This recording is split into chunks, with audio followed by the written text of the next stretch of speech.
쭉 보시면 이게 HTML5의 이제 핵심적인 그런 내용들이기 때문에 HTML, CSS, HTML4 이렇게 발전해 나오는 것 같습니다. 이 디테일한 히스토리 되고 내용 같은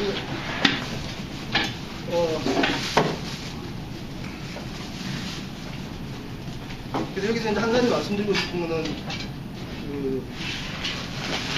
현재 우리가 많이 사용되고 있는 HTML4 1997년도에 나왔잖아요. 97년에 나왔는데 나오자마자 HTML4를 만들었던 워킹그룹을 바로 이 컨소시엄에서 해체를 해버리고 XML 워킹그룹을 만들거든요.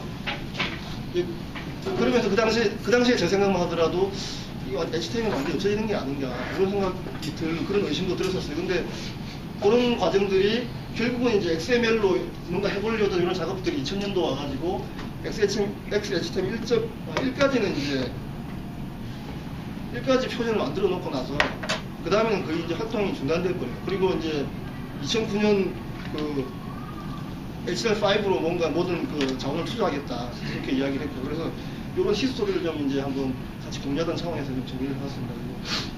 그리고 2000년 테이블레스 웹 디자인 코드 나왔고 이거는 CSS를 강화해가지고 이제 옛날 컨텐츠 같은 경우는 뭐 테이블 안에 또 테이블이 들어가고 되게 이제 복잡하고 리더비트가 상당히 떨어지고 이런 면이 있었잖아요. 이런 것들이 이제 테이블레스 웹 디자인 2002년도 이슈가 됐었고 그리고 AJAX가 2005년에 나왔고 그 AJAX가 나오면서 상당히 자바스크립트가 더 각광을 받기 시작했죠. 그리고 2009년에 HTML5가 나왔고 그리고 이제 지금 바라보기로는 2014년 정도가 돼야지 최종적인 HTML5의 형태가 나오지 않겠나 그렇게 예상을 하고 있습니다. 요거는 이제 HTML 다큐멘트인데요. 근데 이제 기존에 우리가 이제 제일 처음 독타입 나와 있는 요 형태가 아마 거의 지금 나와 있는 90% 이상의 다큐멘트들 요 형태를 가지고 있을 것 같아요. 근데 요 형태를 가지고 있다 하더라도 실제로 이제 마임 타입의 뭐 텍스트 HTML이라고 디파인되어 있잖아요. 그러니까 저렇게 디파인되었다는 것 자체는 이제 실제로 XML 형태가 아니고 이제 그냥 기존의 HTML 형태의 그런 그 태그 파싱 룰을 가진다는 그런 이야기. 근데 그러니까 아실지 모르겠는데 이제 그 지구상에 나와 있는 그 웹사이트 현재 그 사용되는 웹사이트의 99% 정도가 그 최소한 한 가지 정도의 그 태그 오류가 있다고 해요. 근데 그거는 왜 그러냐면은 그 브라우저에서 그냥 이제 넘어가기 때문에. 그러니까 우리가 뭐 비긴 해놓고 엔더를 안 닫아도 그냥 브라우저에서 그걸 이제 보여주거든요. 이제 그거를 이제 노킹 그룹에서 이제 좀 심각하게 생각해가지고 XML 기반으로 좀 엄격하게 이제 태그 룰을 적용을 하도록 이제 푸시를 했었어요. 푸시를 했는데 결국은 이제 그런 것들이 사용되지 않고 지금도 이제 그 HTML 형태로 사용되는 거고 그리고 그 스트릭트한 형태의 XML을 사용하는 규칙은 이렇게 되어 있습니다. 그래서 application.xhtml 이렇게 이제 마임 타입을 디파인하면은 그 스트릭트한 규칙이 적용이 되는데 사실상 이제 그 지구상에 대부분의 그런 다큐멘트는 HTML 다큐멘트의 그 마임 타입 형태를 사용하고 있습니다. 그래서 이제 좀 서로 좀 이러는데요. 그럼 이제 HTML5가 무엇이냐 그러면은 기술적으로 보면 HTML과 자바스크립트와 CSS 이 세 가지를 합쳐가지고 하나로 봐야 될 것 같아요. HTML5를.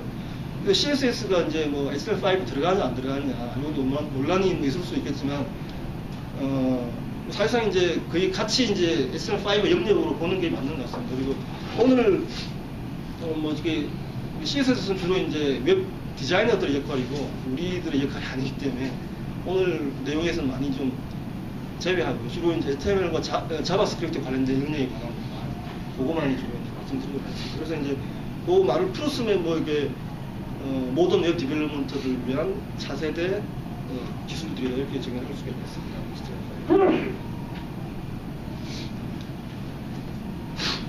그럼 이제 왜 HTML5를 사용하느냐? 아무래도 크로스 플랫폼인데 뭐 이게 그 자바 바로 생각이 들죠, 그죠? HTML5를 이용을 하면 뭐 이게 리눅스 환경이든 뭐 애플 환경이든 아니면 뭐 PC 환경이든 또 브라우저 하나만 가지고 있으면 모든 그 작업들을 다 할 수가 있으니까 완벽한 크로스 플랫폼 환경을 이제 HTML5가 제공한다고 볼 수가 있고 그래서 지금 그림에 보면은 IE가 XP가 되어 있는데요. 요거는 제 생각에는 이제 그림이 이 HTML5 초창기 때 나온 그림이라서 그런 것 같아요. 지금은 거의 많은 기능들을 이제 IE가 지금 서포트를 하거든요. 일부 기능 같은 경우는 오히려 이제 자기들 더 낫다고 이제 이 어필하는 그런 다큐멘터도 많이 아이 책에서 많이 나오고 있어요. 특히 캔버스 같은 경우. 근데 이제 어쨌든 간에 이제 그 뭐 구글이나 아니면 이제 사파리 진영에서 이게 이제 아이를 계속 이제 끌고 왔죠. 끌고 왔는데 이제 더 이상 뭐 이 끌리다가 이제 못 버티니까 지금 오히려 적극적으로 HTML5를 가담하려는 그런 이제 형태를 띄고 있는 것 같습니다.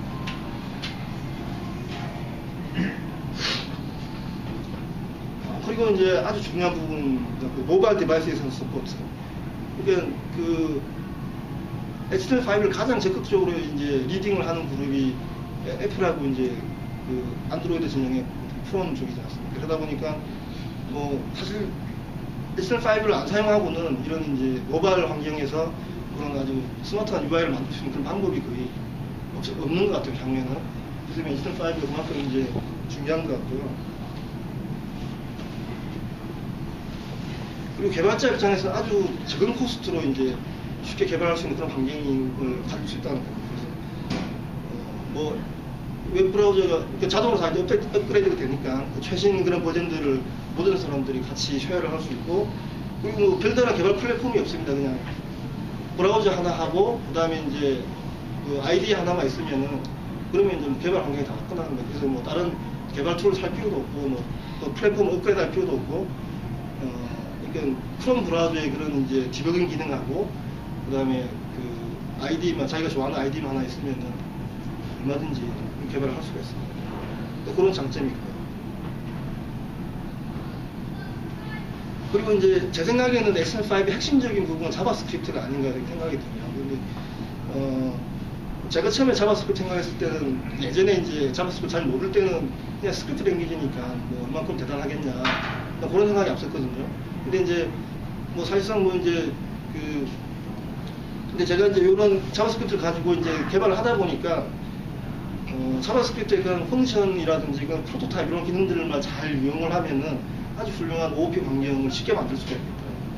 그리고 이제 또 그만큼 스마트하게 이렇게 뭔가 파라메타를 넘긴다든지 이런 방법들이 아주 쉽게 이제 프로그램할 수 있는 그런 환경이 되는 것 같아요. 그래서 자바스크립트는 이제 뭐 흔히들 자바가 앞에 있어가지고 이제 자바랑 좀 형제 랭귀지가 아닌가 이렇게 생각이 들 수가 있지만 사실상 자바하고는 좀 이렇게 거리가 있는 랭귀지 같고요. 오히려 이제 리스나 스킴 원래 스킴이 오리진이라 그래요. 그런 리스나 스키마 같은 그런 랭귀지와 그 패밀리 관계고, 근데 이제 그 겉모양은 C 랭귀지를 닮은 거죠.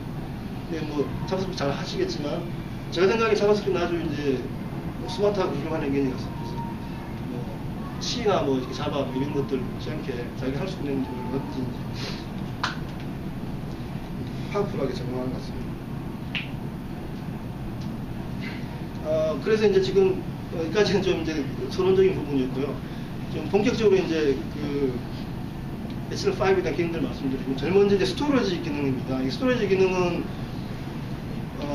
오프라인 어플리케이션을 개발하기 위한 아주 핵심적인 그런 기능입니다. 그래서 보시면 이제 쿠키하고 똑같은 개념이거든요. 똑같은 개념인데 이제 쿠키는 좀 스몰 데이터를 주고받는 그런 능력이라 그러면은 이 스토리지는 좀 대량의 데이터를 위해서 만들어진 그런 기능이죠. 그래서 그렇지만 이제 쿠키는 뭐 매번 웹사이트를 접속할 때마다 이게 정보를 주고받잖아요. 그러다 보니까 오버헤드도 많고. 그렇지만 이제 스토리지 같은 경우는 한번 일단 그 웹서버 쪽의 어플리케이션에서 이제 한번 심어 놓으면은 그 사이트 내에서 어딜 가더라도 계속 이제 스테이 하는 거죠. 스테이 하다가 웹 어플리케이션 측에서 이제 필요하다고 생각된 시점에서 이제 자바스크립트를 콜 해가지고 쓰기 때문에 그만큼 이제 효율적이고 그런 부분이 있습니다. 그렇다면 이제 한 가지 걱정되는 부분이 이 얼마나 시큐어한가 요렇게 이 부분이 좀 문제가 될 수 있을 것 같아요. 근데 사실상 뭐 누구든 이제 이 컴퓨터에 대한 핸들링 권한만 있으면은 어떤 데이터든 다 볼 수가 있잖아요. 그건 어떻게 할 수 있는 방법이 없을 것 같고요.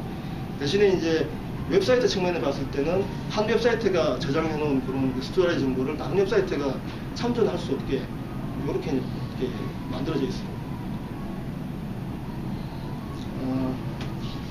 그래서 이제 이 스토리지 기능 그러니까 요거는 간단하게 자바스크립트로 이제 내 브라우저가 이 스토리지 기능을 서포트하는지 안 하는지 그런 걸 확인할 수 있는 방법이거든요. 그래서 여기 이제 로컬 스토리지라는 이 프로퍼티가 그 윈도우 오브젝트 안에 있는지 없는지 요걸 간단하게 확인하면서 바로 체크를 할 수가 있습니다. 지금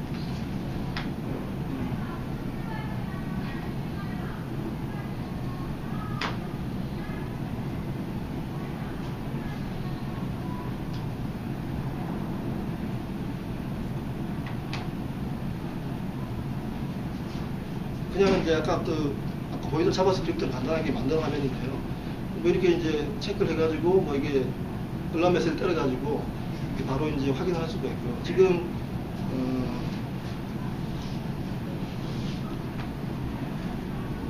웹사이트를 보시면은 여기 이제 소스 코드는 아주 간단합니다. 그래서 지금 이제 여기 버튼 클릭 이벤트가 발생했을 때 그냥 윈도우 오브젝트 로컬 스토리지 프로퍼티에서 셋 아이템이라는 펑션을 이렇게 콜하는 거죠. 콜해가지고 밸류라는 요 네임은 이제 개발자 마음대로 디파인 할 수가 있습니다. 그래서 요 디파인한 네임으로 로컬 스토리에 저장이 됩니다. 그래서 지금 제가 이제 이전에 헬로 코스카라는 요거를 내가 한번 세이브를 해놨거든요. 해놨기 때문에 이전에 지금 몇 초 전에 세이브됐던 내용들이 바로 뜨는 거죠. 그래서 요걸 그냥 이제 이렇게 클리어 해가지고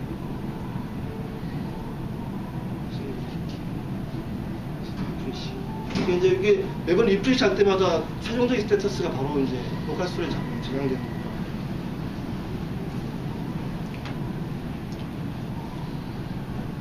그래서 요 기능들을 이제 좀 더 확장을 하면은 요 기능하고 이제 다음에 보실 질문이 하나 있는데 예. 쿠키 같은 거 할 때는 보통 그 도메인을 지정하잖아요. 예. 그래서 로컬 스토리지도 마찬가지로 도메인 지정하는 건가요? 맞아요. 지정 안 하면 바로 그냥. 근데 아까 말씀하시기를 다른 웹사이트에서 내가 저장을 못 보도록 한다고 했는데 그건 액세스가 불가능. 다른 웹사이트 애플리케이션들은 다른 웹사이트가 만들어 놓은 그럼 브라우저가 브라우저 내에서 브라우저 내에서. 근데 컴퓨터 액세스하는 사람은 볼 수 있는 거 어떻게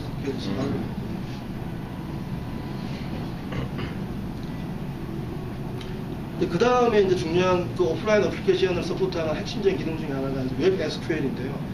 그 보시다시피 그냥 이제 SQL 엔진이 브라우저 안에 들어있는 거예요. 그래서 SQLite라는 요 SQL 엔진을 이용을 하는데 SQLite를 보셨어요? 근데 뭐 찾아보니까 SQLite가 지구상에서 제일 많이 쓰는 SQL 엔진이라고 그러더라고요. 진짜 그런가 생각해봤는데 이게 맞겠더라고요. 왜냐하면은 모든 PC마다 브라우저 한 개 지금 깔려있을 테고, 근데 지금 나오는 브라우저들이 다 이제 SQLite 요 엔진을 이미 가지고 있기 때문에 우리 MySQL보다 더 많이 뭐 쓰는 그런 엔진이라고 볼 수 있겠죠. 근데 사실상 MySQL에서 쓰는 SQL 그런 신텍스들을 거의 이제 SQLite가 다 이제 서포트한다거든요. 그러니까 뭐 MySQL에서 개발했던 그런 SQL들을 그대로 이제 쓰시는데 별로 문제가 없을 것 같고요. 특히 이제 인베디드 어플리케이션이나 이런 이제 그 PC 기반의 어플리케이션에서 많이 활용할 수가 있을 것 같습니다. 그래서 이 신텍스를 보시면 여기 윈도우 오브젝트 내에서 이제 이런 그 오픈 데이터베이스라는 메서드가 뭐 지원되는지 안 되는지만 자바스크립트로 그냥 확인하면 바로 이제 이게 웹 SQL이 지원되는지 안 되는지 바로 확인할 수가 있고, 그래서 지금 보시면은 작업하는 순서는 제일 먼저 이제 데이터베이스를 오픈하는 거죠. 오픈할 때 데이터베이스 네임을 주고, 그 다음에 버전은 뭐 이렇게 주시면 되고, 그 다음에 테스트 데이터베이스, 요거는 이제 사람들이 읽기 좋게끔 디스크립션을 해주는 거예요. 디스크립션 해주고, 그 다음에 맥시멈 사이즈, 바이트죠. 근데 이제, 요거는 지금 이제 이 데이터베이스 내에서 쓸 맥시멈 사이즈를 정의하는 거지, 이제 실제로 이 SQLite가 최대 지원하는 그런 사이즈는 아닌 것 같아요. 최대 지원하는 사이즈는 아마 제 생각에는 아마 지금 PC가 서포트하는 그런 파일 사이즈가 아닌 거 생각이 듭니다. 그래서 오픈 데이터베이스를 하시고, 그 다음에 이제 DDL 쓰시고, 그 다음에 이제 DML 쓰시고, 이렇게 하면 되거든요. 근데 이제 DML에도 보면은 지금 여기는 이제 파라미터가 전혀 안 들어갔잖아요. 근데 이제 파라미터 주시고 싶으면은 여기다 물음표를 해가지고 그냥 다시 한 번 더 파라미터 하나만 리스트만 이렇게 넣어주면은 여기 파라미터를 주실 수가 있습니다. 다음 장에 보시면은 요거는 이제 앞부분에는 테이블 크리에이트 해가지고 인서트 하는 까지 있었고, 요거는 이제 셀렉트 해가지고 이제 루프로 핸들링 하는 그런 예거든요. 그래서 이제 뭐 요 안에 execute SQL이나 이런 것들은 그대로 쓰시면 됩니다. 이거 뭐 이걸 이해를 하시려고 하실 필요는 없을 것 같고요. 요걸 그대로 쓰고 대신 요 안에 들어가는 요 내용들, 요 SQL 문장하고 요게 이제 파라미터죠. 아까 말씀드린 만약에 요 안에 이제 물음표가 있다 그러면은 요 안에 파라미터 리스트를 쭉 넣으시면 됩니다. 그래서 결과를 받아가지고 결과를 해주고 쭉 이제 파싱해서 이제 보여주는 거죠. 근데 이제 이런 결과 해가지고 뭐 로우 세션 이런 것들도 이제 뭐 우리가 따로 프로그램을 하는 게 아니고 요 브라우저에서 이런 형태로 오브젝트를 다 만들어서 이렇게 심어주면 그건 갖다 쓰면 됩니다. 그래서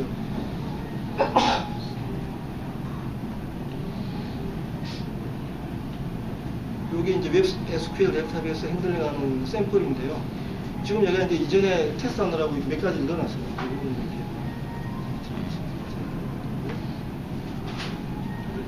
제일 먼저 여기 샘플은 지금 탭을 크리에이트를 하고 그 다음에 이제 여기다가 이제 그냥 그 테이블의 로우는 그냥 칼럼 하나만 들어있는 그런 로우를 지금 크리에이트하는 그런 샘플이거든요. 그래서 계속 이제 뭐 이렇게 쭉쭉 들어갈 거잖아요. 테이블이.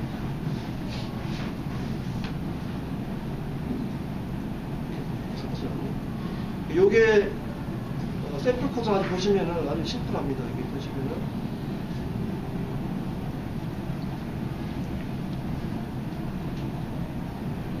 여기 이제 버튼들마다 이렇게 클릭 이벤트로 달았습니다. 달아가지고 요 웹 SQL 샘플이라는 그 오브젝트에다가 그냥 이제 각 펑션들 몇 가지를 넣은 거죠.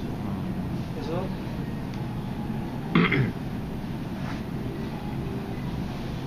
이번에 크리에이트 테이블 하면은 아까 저기 그 슬라이드에서 보셨던 그 크리에이트 테이블 명령이 그대로 들어가요. 이게 아주 사용하기 심플합니다. 이렇게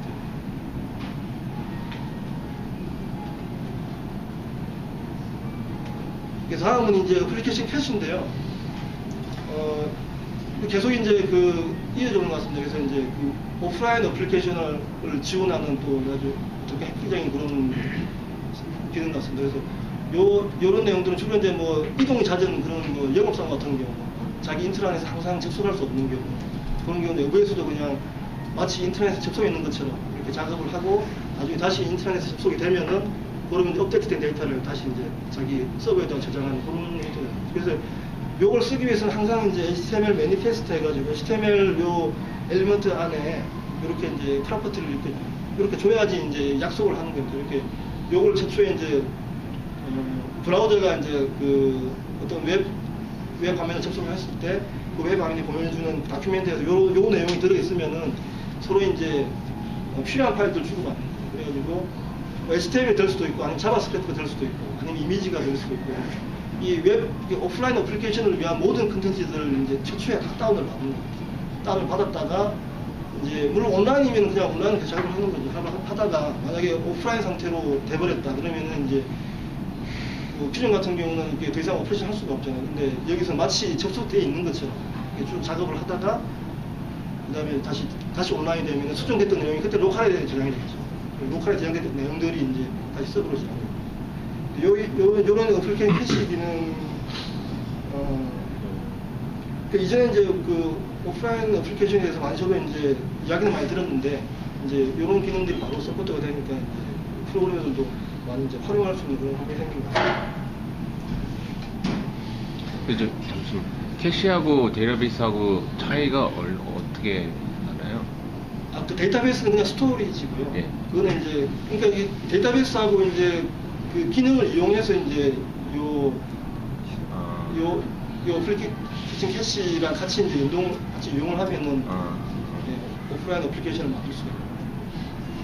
뭐 굳이 뭐 SQL 그냥 데이터베이스가 아니더라도 그냥 저기 아까 스토리지를 뭐 이용하고 싶으면 이용할 수도 있고.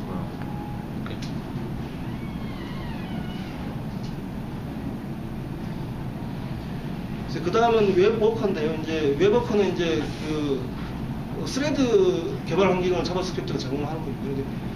기존 자바스크립트를 생각한다 그러면 이제 스레드는 뭐 생각하기 힘든 부분인데, 근데 어떻게 보면 이제 뭐 이렇게 어싱크하게 그 AJAX를 써가지고 이제 어싱크하게 할 수 있는 그런 방법은 있지만 완벽한 스레드는 아니잖아요. 근데 요 웹워커를 쓰면은 내가 필요한 그 자바스크립트를 차일드 자바스크립트를 돌게끔 해놓고 메인 자바스크립트는 계속 또 딴 일을 할 수가 있어요. 그래서 뭐 예를 들어가지고 이제 구글 맵 같은 거를 보다가 맵에서 내가 뭐 로케이션 기반해가지고 특정 뭐 라우트를 이렇게 쭉 검색을 한다든지 뭐 그런 것들을 백그라운드에 돌려놓고 복잡한 계산 같은 거 백그라운드 돌려놓고 그 다음에 나는 이제 계속 또 뭐 온라인에서 그냥 클릭한다든지 이런 것도 작업을 할 수가 있는 거예요. 그런 기능들을 위해서 이제 요 기능들을 이용을 하면 될 것 같고요. 그래서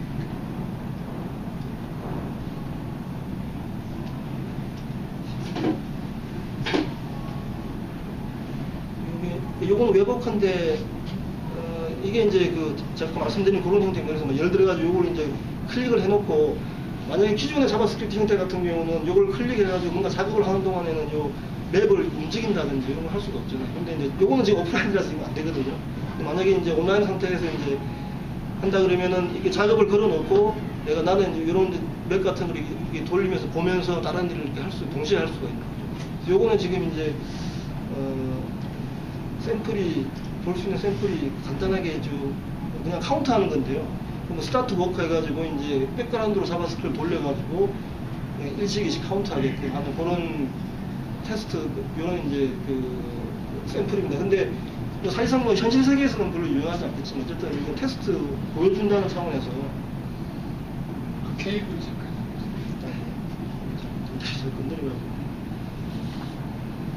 지금 이제 크롬 브라우저거든요. 크롬 브라우저에서는 지금 요거를 하면은 이게 안 돌아요.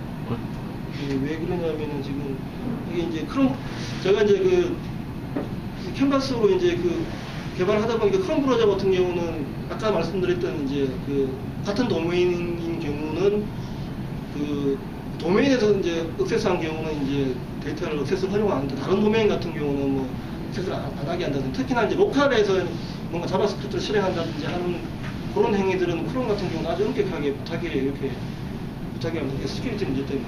요걸 만약에 이제 아이브라우저에서 돌리면요.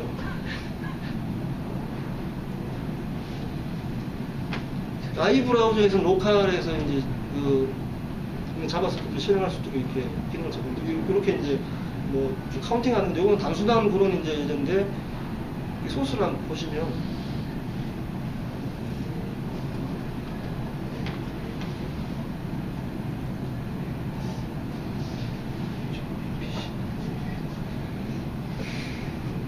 그래서 이렇게 되어 있습니다. 지금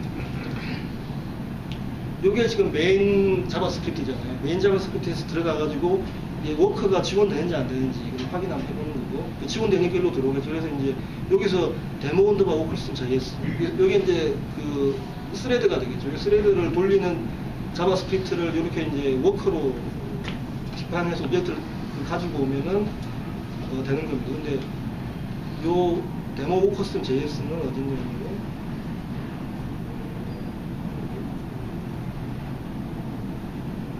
이거 그냥 심플한 펑션 하나가 들어있습니다. 그래서 그냥 쭉 내려오다가 타임 카운트 해가지고 얘가 펑션을 실행하게끔.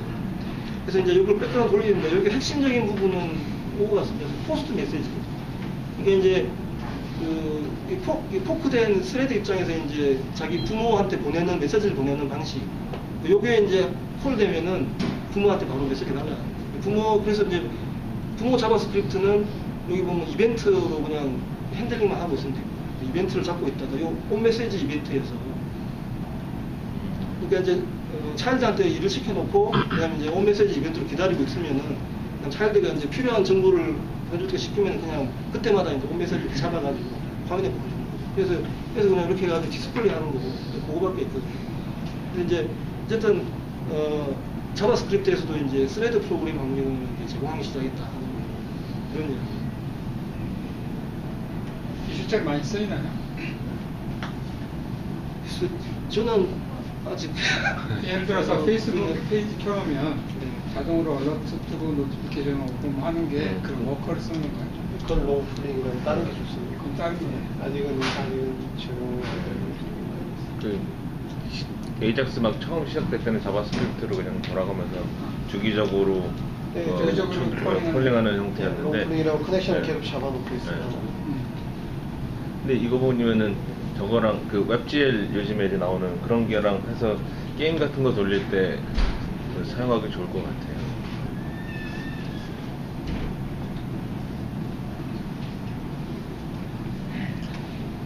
사운드 아니지. 그래서 다음에 이제 웹소켓입니다. 그러니까 이제 기존의 방식으로는 이제 그 서버하고 이제 그 웹 브라우저가 데이터를 주고받을 수 있는 방법이 AJAX를 해가지고 싱크로너스하게 한다든지 뭐 이런 방법밖에 없었잖아요. 근데 그런 의미에서는 진정한 그 푸시 어플리케이션은 진정한 어플리케이션은 아니었던 거죠. 클라이언트에서 매번 이제 AJAX로 이제 폴링을 하고 있다가 서버는 이제 필요한 데이터가 있으면 보내주고 없으면 그냥 커넥션 계속 유지하고 그러다 보니까 이제 그 서버의 부하도 많이 걸릴 수 있고 그다음에 또 아까운 밴드위스 낭비하고 이제 이런 문제가 있잖아요. 근데 웹소켓 기능을 이용하면은 기존에 쓰는 그 소켓 방식의 그런 프로그램을 그대로 쓸 수가 있습니다. 그래서 아주 효율적으로 이제 서버하고 데이터를 주고받는 어떻게 보면 진정한 이제 푸시 테크닉이 열렸다고 볼 수 있는 거죠. 그래서 뭐 이걸 이용해가지고 뭐 스타티크를 만든다든지 채팅 프로를 만든다든지 다양한 분야에 응용할 수가 있어요. 그래서 클라이언트 쪽은 아주 간단합니다. 클라이언트 쪽은 그 소켓 해가지고 이제 오픈해서 이제 뭐 데이터 주고받으면 되거든요. 근데 그걸 쓰기 위해서는 서버 쪽에서 뭔가 이제 있어야 되는데 현재는 뭐 서버 쪽에서 그렇게 이제 쉽게 그렇게 그 프로그램을 만들 수 있는 그런 환경이 안 되는 것 같아요.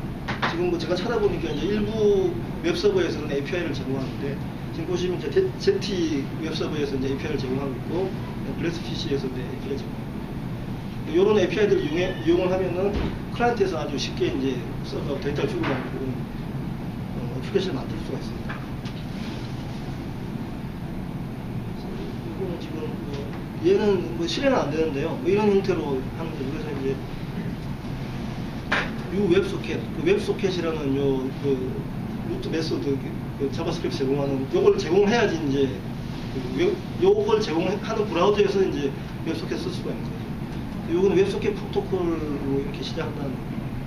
그래서 이제 서버에다가 이제 소켓을 만들어 가지고 오픈했을 때 뭐 샌드 메시지를 하나. 또 온 메시지는 이제 온 메시지 이벤트에다 이제 걸어가지고 이제 서버에서 메시지가 오면은 뭐 얼라스 띄우고 이런 이제 기능을 하는 거죠. 그럼 얘는 클라이언트 소켓 형식으로 분이 못 쓰는 거예요? 이거 이제 클라이언트 프로그램. 그 서버 쪽 프로그램은 이제 그 웹 서버, 그러니까 좀 보시면 ZT라든지 이런 네. 쪽에서 이제 제공하는 API 그 웹 서버를 쓰면은 쉽게 이제 그 서버 쪽 프로그램을 만들 수가 있을 것 같고 그 외에도 아주 일부 이제 그 서버 사이드 자바스크립트 그쪽 통합 환경에서 일부 이제 API를 제공하는 게 더 있는 것 같아요. 어쨌든 아직은 이제 웹소켓이 그 일부 브라우저에만 지원이 안 되기 때문에 아주 광범위하게 쓰지는 않는 것 같습니다.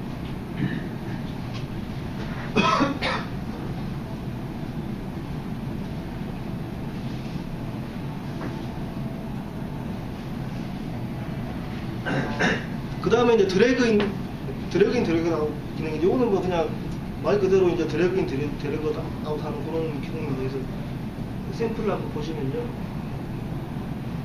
뭐 이런 식으로 되어 있습니다. 그래서 그러니까 여기다 이벤트가 있는 거죠. 요 드래그 스타트라는 요런 이벤트에다가 요런 이제 그 이벤트 네임으로 이벤트를 걸어가지고 뭐 이게 간단한 데모인데요. 그러니까 뭐 이미지를 이렇게 끌어가지고 이런 식으로 갖다 올린다든지 다른 플러그인 없이도 이제 HTML5에서 자체적으로 이런 기능이 제공되는 거죠. 지금 위에 거는 컨텐츠를 그대로 옮기는데 요거는 이제 컨텐츠를 약간 변형해가지고 옮기는 또 가능하다는 그런 이제 샘플입니다. 그래서 소스를 한번 보시면은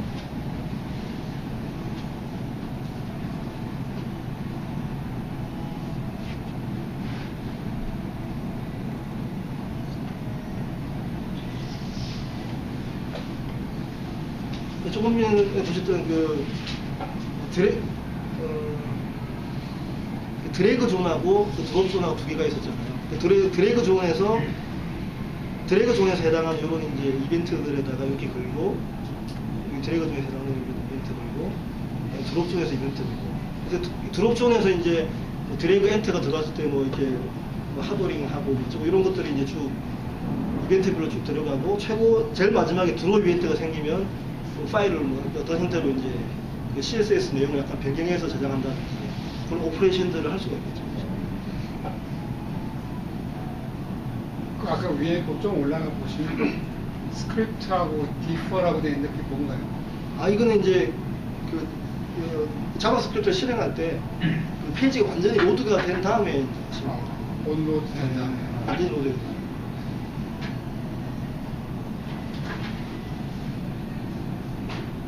그리고 이제 뭐 데스크탑 들어본 데스크탑에 있는 또 파일들을 끌어오고 뭐 바깥으로 내밀고 할 수 있는 그런 기능인데 아주 유사한 기능이라서 있는 것 같고.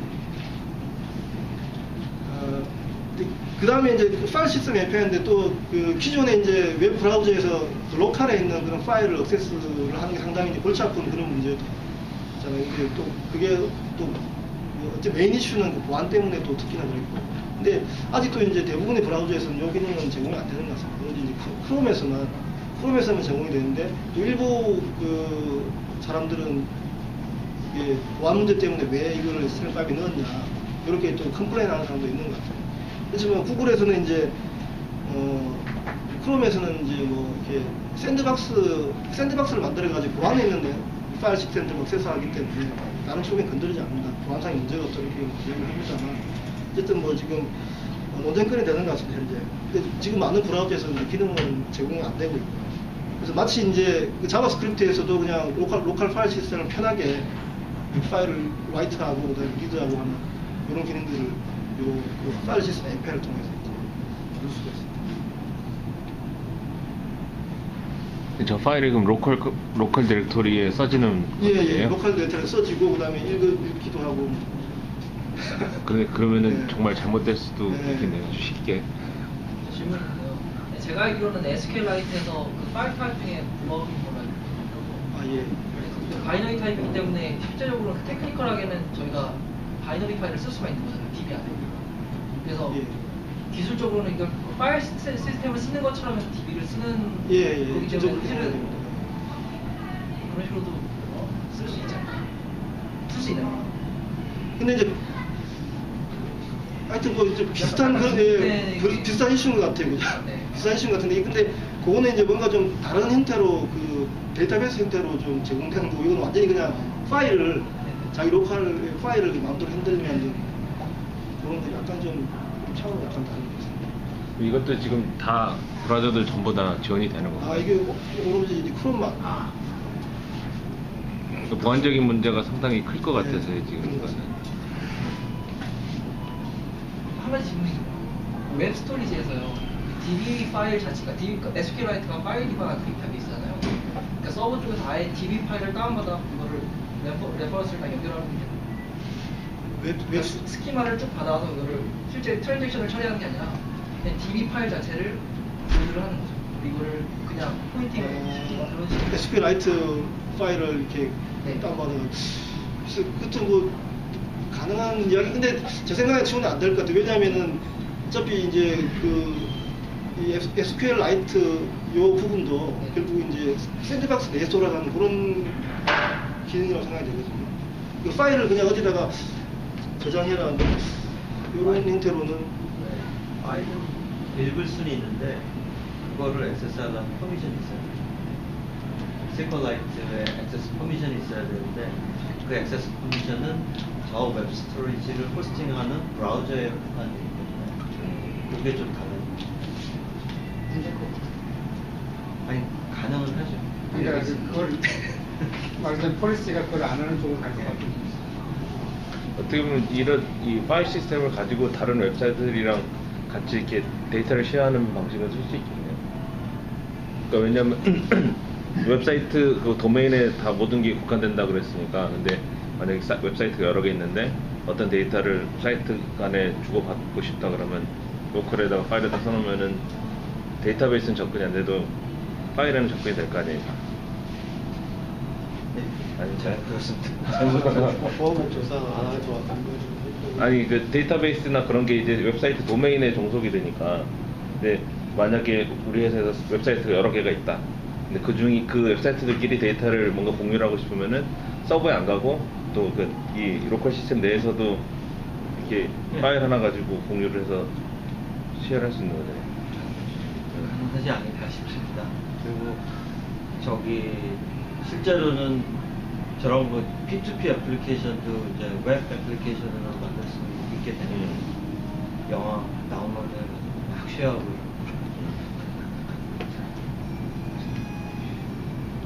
재밌을 것 같긴 하네.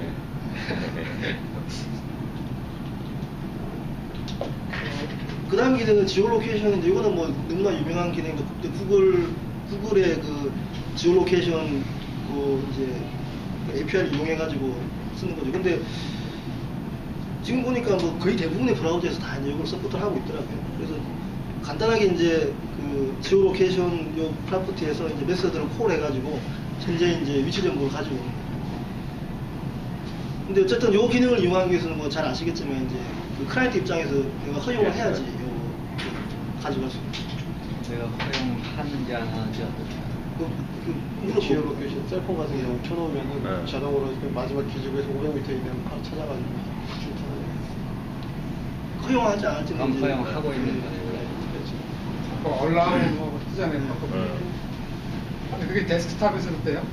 데스크탑에서 되는 좀 정확성이 좀 떨어지는 코스 라우터 뭐 그런 데서 그걸로 보고 와이파이 라우터에 네. 애드레스를 구글이 가지고 있어서 네. 대충 이렇게 지역 네모나게 지역 나와요. 요 근처에 구글까지 함부로 막 포스트 같은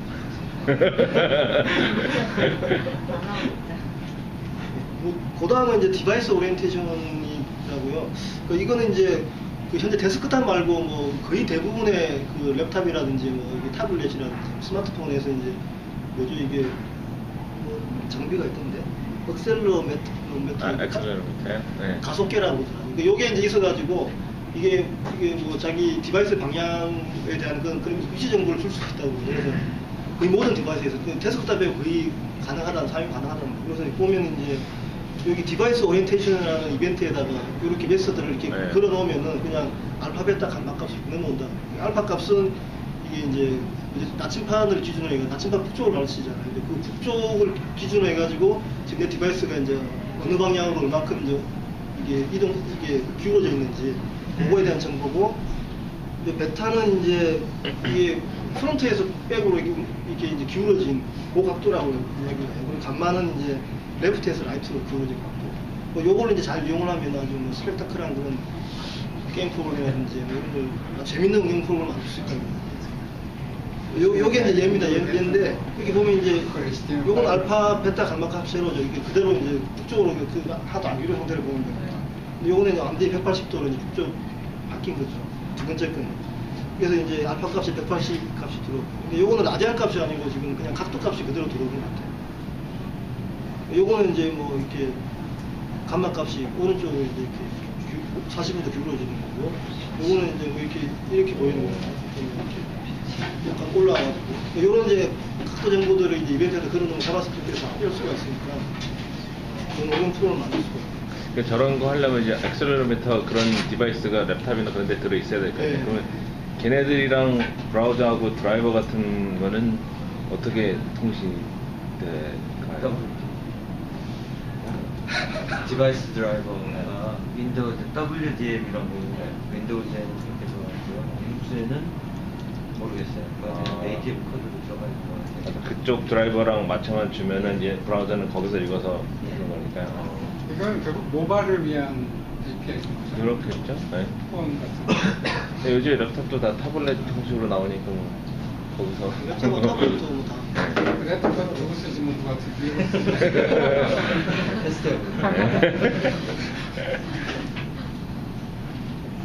그리고 그 다음에 이제 스피치 인풋 기능인데요. 요거는 이제 기존의 그 텍스트 인풋하고 똑같은데 요거 하나만 더 들어갔어요. 근데 현재는 이제 구글 크롬에서만 지원을 하고 네. 있더라고요. 그래서 구글 크롬에서 이제 그 보이스 레코니션까지 다 돼가지고. 근데 모르겠어요. 네? 사파리는 시간 아니고요. 사파리는 이제 안 되는 거죠. 지금 웹킷이라고 쓰는 거 가지고 웹킷이니까 사파리하고 보통 둘다 싫어. 그렇죠. 대부분의 그 쉐어하는 게 둘이 거의 쉐어하니까 정확하게 하는 건데, 어쨌든 이제 근데 영어는 아주 인식률이 되게 높다 그래요. 지금 찾아보니까 영어는 되게 인식률이 높은데, 근데 이제 뭐 그럼 한국어는 어떠냐, 그건 제가 조사를 해보니까 정확한 게 없어요.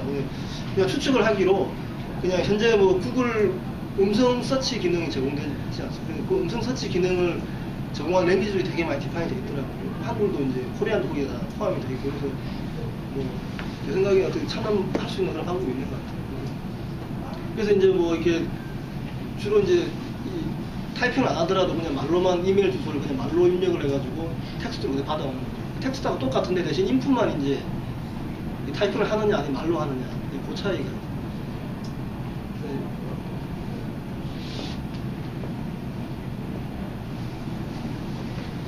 이렇게 이제 스피커가 하나 더 붙습니다. 그걸 붙이면. 그래서 스피커를 클릭을 하면 여기서 이제 음성을 할 거냐 말 거냐 이렇게 하고. 그래가지고 이제 그 어플리케이션 하는 사람 입장에서는 그냥 이 텍스트 값을 그대로 가지고 읽으면은 이제 그게 되는 거니까. 보이죠? 아직 마이크가 없어요. 근데 그걸 하려면 인터넷에 접속이 돼 있어야 되겠죠? 마이크만 있어요. 아니 근데 그 말하는 거를 인식을 그럼 브라우저가 자체적으로 네, 브라우저 안에 리커니션 하는 기능이 들어있습니다. 크롬 25. 오. 그러니까 크롬 한번 띄우면 몇백 메가 잡아먹는구나. 아니 그 뭐지 저기 아이폰에서 말하는 그 거시기. 예, 걔도 보면은 말하면 항상 서버 갔다 오잖아요. 얘는. 근데 얘는 안에서 바로 되면은 좋긴 하겠네. 아까 얘기하신 게 맞네. 사파리에서 지원 안 되네. 그래서 지금까지는 이제 셀5의 자바스크립트 입장에서 그런 기능들을 쭉 이제 보시는 거고요. 지금 이제 그냥 HTML에 대한 기능들입니다. 근데 이런 새로 추가된 이런 엘리먼트들은 뭐 이걸 쓴다고 해가지고 기존에 그 내가 SL4로 개발되어 있는 것들 못 쓰냐 그런 건 아니고 그냥 기존에 이제 이걸 서포트 안 하는 브라우저는 그냥 단순히 무시해 버리는 거기 때문에 이제 앞으로 그냥 SL5를 개발하고 싶다 하셨을 때 그냥 바로 이 태그를 쓰시면 될 것 같아요.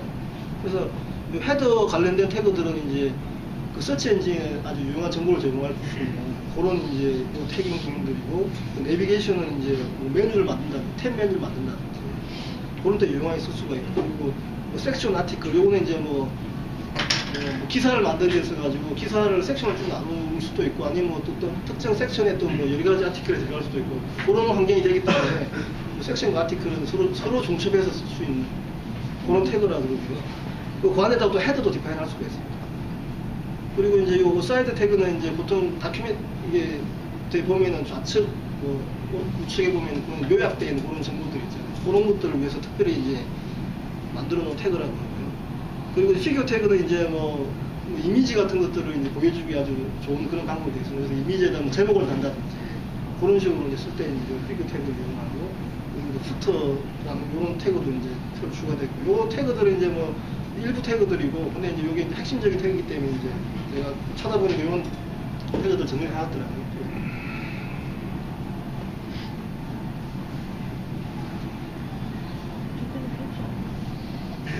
그러면 그 태그들은 보통 서치 엔진을 위한 거거든요.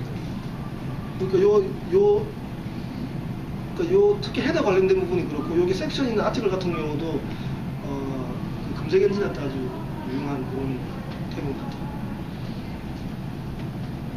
제가 책을 읽어보니까 검색 엔진들이 글 쉽게 읽어가라고 만들어 놓은 태그라고 그러더라고요.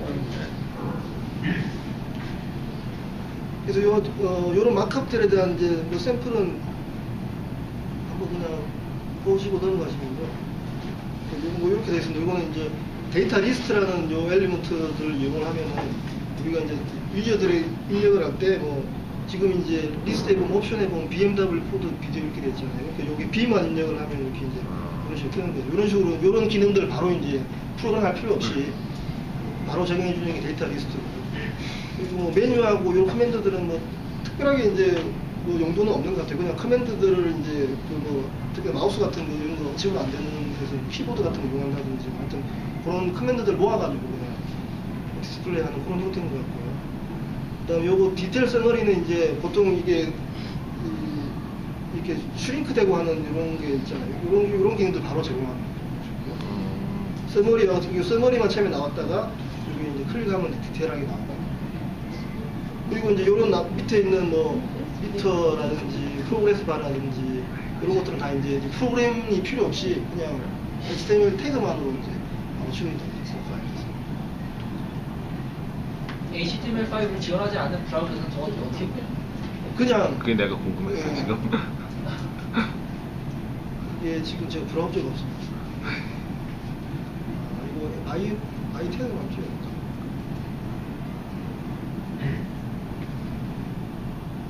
i10에서 이렇게 보이네요. 자체적으로 네, 요거는 이제 미트라는 요 태그는 지원을 안 하기 때문에 컨텐츠만 이렇게 보여줘요. 이거는 이제 신기하다. 이거는 지원 안 되는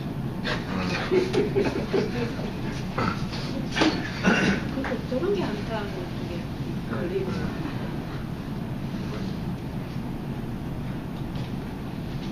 그 다음에 이제 마이크로 데이터인데, 마이크로 데이터는 그 시멘틱 데이터를 이제 디파인할 수 있는 그런 방법입니다. 그래서 이런 시멘틱 정보들 갖다가 이제 많이 제공해주면은 뭐 서치 엔진 같은 데서 더 디테일한 정보를 이렇게 검색하는 사람한테 보여줄 수 있기 때문에 뭐 이걸 개발자 입장에서 안 쓸 이유가 없고, 뭐 지금 자기 컨텐츠에 대한 내용도 디테일하게 이제 뭐 이름 정보라든지 뭐 밴드 정보라든지 국가 정보라든지 이런 것들을 이제 입력을 해놓으면은 서치 엔진에서 더 디테일한 정보를 이렇게 제공해 줄 수 있어요. 메타 하나 이제 메타 태그 시멘틱 정보를 주는 메타 태그라고 볼 수 있어요.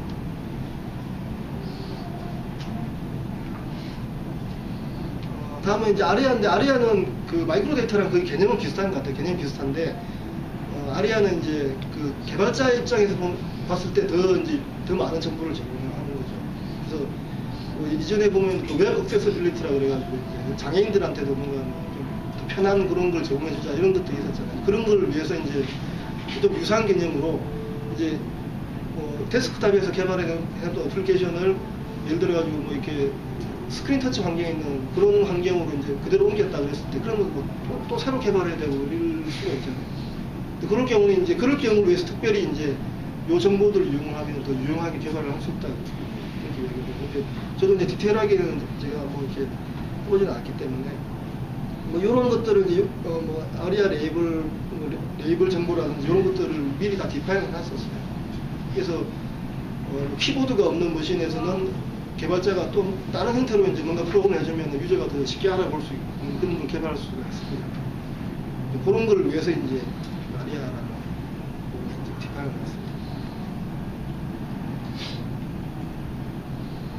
그 다음은 이제 폼 태그인데요. 폼 태그는 이제 기존에 주로 이제 우리는 뭐 인풋 텍스트 이런 거밖에 안 썼잖아요. 근데 이제 이 안에 보면 이제 HTML5에는 required라는 이런 속성이 있어가지고 이건 필수 입력 항목이다. 그래서 우리는 기존에는 뭐 어플리케이션 내에서 입력을 했다 안 했다를 다 보여줘야 되잖아요. 근데 요걸 딱 디파인을 해놓으면은 프로그램 하나도 할 필요가 없어요. 그냥 브라우저에 알아서 그냥 딱 컷을 딱 갖다 대죠. 요거 입력 안 됐다고. 이런 게 제일 궁금해. 그러니까 이메일이라고 타입을 써놨는데 저희 뭐 고객사 같은 경우는 i 6.0 쓰는 거 막 그런 데도 있거든요. 걔네들은 그냥 보이는 거 텍스트 그냥 텍스트로 보여주는 거죠. 여기 앞에 볼트가? 나오는 텍스트 인풋하고 똑같다 보시면 아, 오케이. 근데 이게 HTML5가 지원이 되면 타입을 이메일로 해놓으면 이메일 포맷이 틀리면은 자동으로 체크해 체크를 해주는 거예요. 그걸 프로그램할 필요가 없어요. 이걸 쓰면. 그리고 마찬가지로 이제 데이트라는 타입이 있어가지고 이렇게 이제 해놓으면은 뭐 자바스크립트로 뭐 팝업 같은 거 띄울 필요가 없어요. 그리고 그대로 해주면은 그냥 아주 스마트한 거는 이제 달력 UI가 나오고, 그다음 레인지도 마찬가지고, 그다음에 서치 같은 경우는 이제 요거 뭐 서치 엔진하고 관련이 있는 건 아니고, 우리가 이제 뭐 이렇게 뭐 데이터 어떤 웹사이트 가보면 이제 뭐 검색 같은 거 할 때 이렇게 몇 자 입력하다 보면 오른쪽에 뭐 지우기 표시 나오고 하는 그런 거죠. 그런 것들을 그냥 자동으로 해준다고. 앞에 보면 이런 이제 뭐